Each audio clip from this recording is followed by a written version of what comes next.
Thank you so much, Deputy Speaker. Please allow me to stand on the greetings and protocols that you have already established and rather turn my attention to the fact that it is no coincidence that we are honouring Babita Deokaran during a time when the country is reflecting on the importance of women in our society and the need for us to protect and preserve them.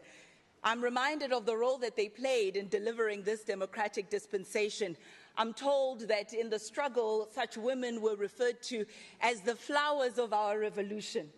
I must tell you, Premier, I was not very impressed with that title. I thought to myself, what good is a flower in the battle against good and evil? What can it possibly do?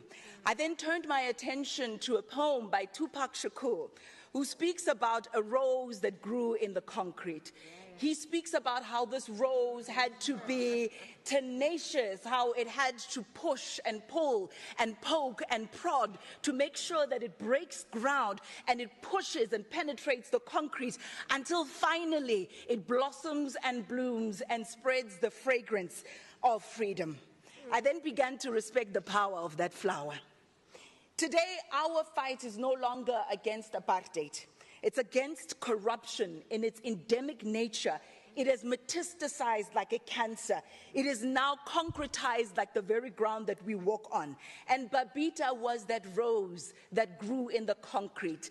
She triggered a seismic event that burst open the belly of the beast and exposed that officials and politicians and even pseudo businessmen and women are corrupt to the core.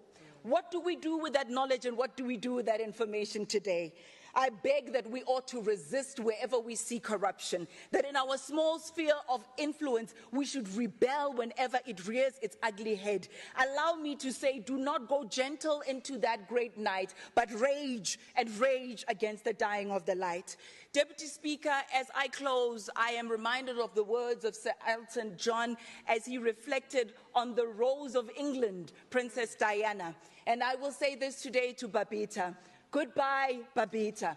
Although we never knew you at all, you had the grace to stand up tall when those around you cowered and they crawled. You were failed by your country, failed by your people, and yet it seems to me you lived your life like a bright shining candle against the winds of corruption, never knowing who to cling to when the rain of bullets set in.